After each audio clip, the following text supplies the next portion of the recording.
যাদবপুরে সেদিন ঠিক কি হয়েছিল, কারা এর পিছনে ছিল? ক্লোজ সার্কিট ক্যামেরার ফুটেজও রয়েছে যাদবপুর কর্তৃপক্ষের কাছে। তো আজ উপাচার্য সব পক্ষকে নিয়ে বৈঠকে বসবেন। বৈঠকে কারা কারা থাকবেন?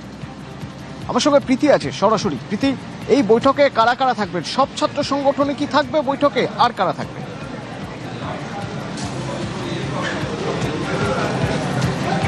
দেখো, মূলত এই বৈঠক দুটো পার্টের বৈঠক হবে। এক, যাদবপুর বিশ্ববিদ্যালয়ের স্টেক হোল্ডার্স তারা থাকবেন, উপাচার্য, সহ উপাচার্য, রেজিস্টার তারা যেমন উপস্থিত থাকবেন। আরেক পার্টির যে বৈঠক, তুমি জানো যে যাদবপুর বিশ্ববিদ্যালয়ের ভিতরে যে তাণ্ডব চলেছিল, বহিরাগতরা এসে যে তাণ্ডব চালিয়েছিল, তার পাশাপাশি যাদবপুর বিশ্ববিদ্যালয়ের যে মেন হোস্টেল রয়েছে সেখানেও কিন্তু তার যে গেট রয়েছে সেই গেট খোলার চেষ্টা করেছিল বহিরাগতরা, এবং সেই সিসিটিভি ফুটেজও কিন্তু একেবারে পুলিশের তরফে নেওয়া হবে। আর কিছুক্ষণের অপেক্ষা, তারপরেই যাদবপুর থানার আধিকারিকরা তারা এসে পৌঁছাবেন এবং সেই সমস্ত সিসিটিভি ফুটেজ এখান থেকে কালেক্ট করে নিয়ে যাবেন। দুটো পার্টে বৈঠক হবে। এক হচ্ছে ছাত্র সংগঠনগুলো সেখানে উপস্থিত থাকবেন, এবং ঠিক সেদিন ক্যাম্পাসের ভিতরে এবং মেইন হোস্টেলে কি হয়েছিল, এই হোস্টেলের কি কি সমস্যা রয়েছে সেই সমস্ত নিয়ে বৈঠক হবে। এবং অন্যদিকে ক্যাম্পাসের ভিতরে যে সমস্ত সমস্যা রয়েছে, এবং এই যে তদন্ত কমিটি তৈরি করে দেওয়া হলো, এবং সেই তদন্ত কমিটি যিনি চেয়ারপারসন ছিলেন তিনি ব্যক্তিগত কারণ দেখিয়ে সেই কমিটি থেকে সরে দাঁড়ালেন, এবং তার পরিবর্তে কাকে চেয়ারপারসন করা হবে, এই যে তদন্ত কমিটি তারা কিভাবে কাজ করবেন, এই সমস্ত বিষয় কিন্তু এই বৈঠকে আলোচনা হবে। দুপুর 3টে থেকে সেই বৈঠক শুরু হবে। অতনু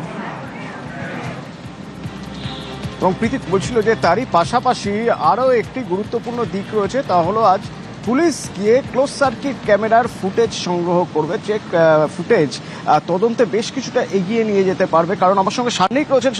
সার্নিক, এই যে ফুটেজ, সেই ফুটেজ থেকে অন্তত এটুকু চিহ্নিত করা সম্ভব হবে যে কারা কারা বহিরাগত ছিল সেদিন, আর কারা কারা সেদিন বিশ্ববিদ্যালয়ের ভিতরে ছিলেন এবং কারা কারা বাইরে থেকে এসেছেন। যদি তাদের কোনো রাজনৈতিক পরিচয় থেকে থাকে তাহলে সেই রাজনৈতিক পরিচয় নিশ্চিত করা সম্ভব হবে। সেক্ষেত্রে এই ফুটেজ তো তদন্তের ক্ষেত্রে ভীষণভাবে গুরুত্বপূর্ণ।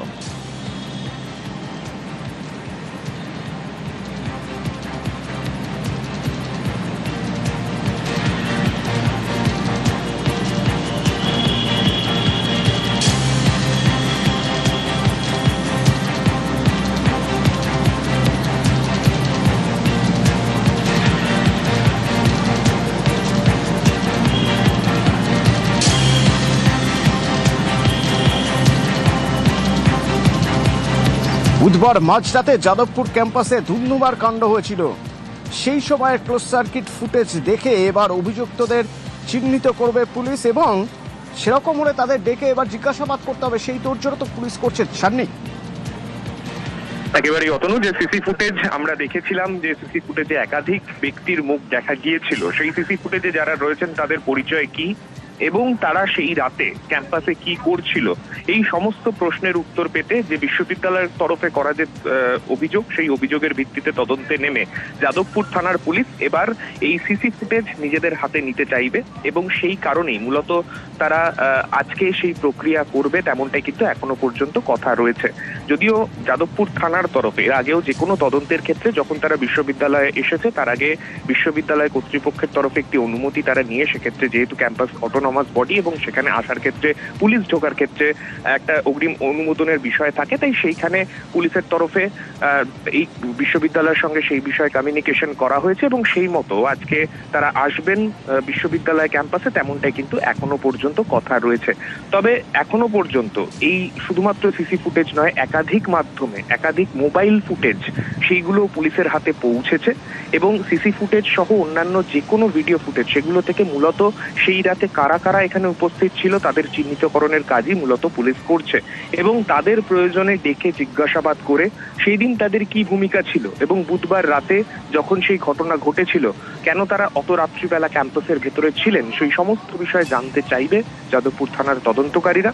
এবং এই গোটা বিষয় নিয়ে তারা তদন্ত এগোনোর ক্ষেত্রে আরো যদি গুরুত্বপূর্ণ কিছু তথ্য প্রমাণ থাকে আজকে ক্যাম্পাসে আসলে সেই তথ্য প্রমাণও জোগাড় করার কাজ করবেন যাদবপুর থানার তদন্তকারী আধিকারিকরা। অতনু, আচ্ছা,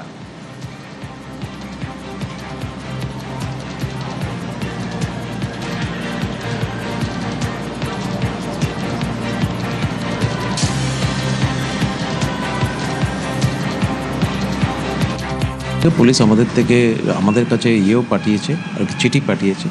তো আমাদের তরফ থেকে যেসব সাহায্যগুলো করার সেই সাহায্যগুলো আমরা করব। মানে সাহায্য মানে হচ্ছে সমস্ত এভিডেন্স, তারপর হচ্ছে ক্যামেরা ফুটেজ, তো সেগুলো আমরা দেব।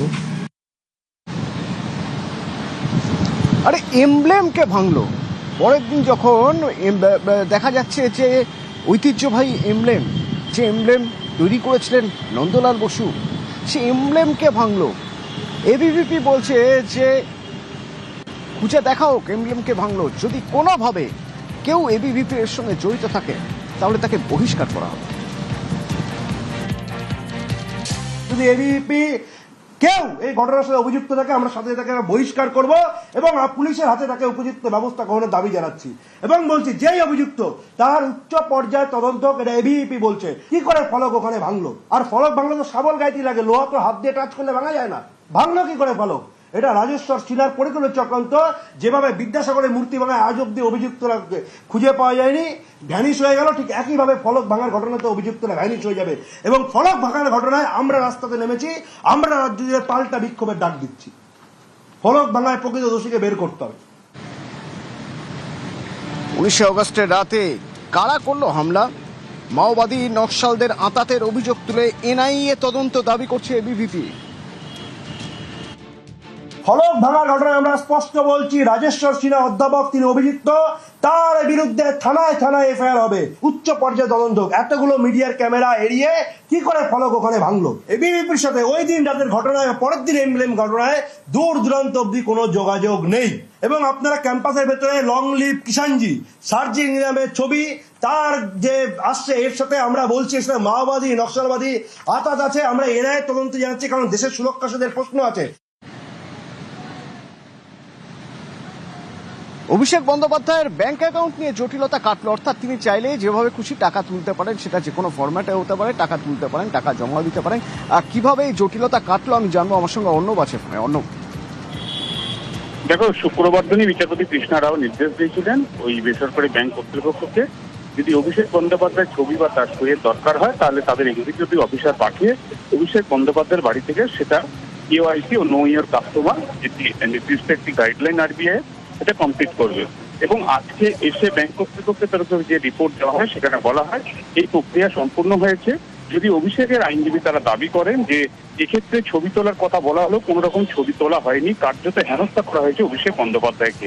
এবং এরপরই আরবিআই 2010 সালের যে গাইডলাইন, সেই গাইডলাইন মেনে এই প্রক্রিয়া করা হয়েছে বলে ব্যাংক কর্তৃপক্ষ আদালতে দাবি করে। কিন্তু শেষমেশ যেহেতু ব্যাংকের অ্যাকাউন্টটি ফ্রি হয়েছে, ফিট করা হয়েছে, অর্থাৎ স্বাভাবিক হয়েছে, এবং অভিষেক বন্দ্যোপাধ্যায় ক্রেডিট এবং ডেবিট কার্ড এটিও স্বাভাবিক হয়েছে, তাই মামলাটি নিষ্পত্তি করে দিয়েছেন বিচারপতি কৃষ্ণা রাও। অর্থাৎ অভিষেক বন্দ্যোপাধ্যায় তার নিজের ব্যাংক অ্যাকাউন্ট সংক্রান্ত কোনো সমস্যা রইল না, জট কাটলো এবং টাকারও কোনো সমস্যা রইল না বিদেশ যাত্রা করার আগে।